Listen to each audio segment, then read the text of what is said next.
വിഷുവിന് കണിവെള്ളരി അടക്കം 80 സെന്റിൽ പൊന്നു വിളയിച്ചിരിക്കുകയാണ് കോതമംഗലം സ്വദേശി മെഹറൂബ്. 75-ാം വയസ്സിലും കൃഷിയോടുള്ള സ്നേഹത്തിന് ഒട്ടും കുറവില്ല.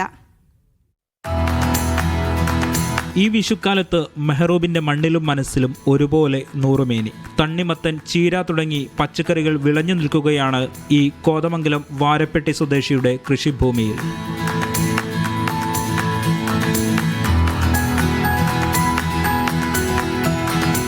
കൃഷി തന്റെ ഇഷ്ടമാണെന്നും കഷ്ടപ്പാടില്ലെന്നുമാണ് മെഹറൂബിന്റെ ഭാഷ്യം. ഇതുവരെ വലിയ മോശമൊന്നും വന്നില്ല, എങ്കിലും നല്ല കൃഷിയാണ് എനിക്ക് കിട്ടിയത്. ഈ കാരണം വിഷുവിന് വലിയൊരു ഓർഡറുണ്ട്.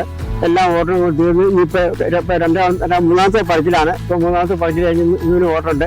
നല്ല രീതിയിലുള്ള വില കിട്ടിയിട്ടുണ്ട്. അതുപോലെ തണ്ണിമത്തന് വിലയുണ്ട്, പിന്നെ കുക്കുംബറിന് എല്ലാത്തിനും നല്ല വില, ഈ കാണാൻ നല്ല വില കിട്ടി.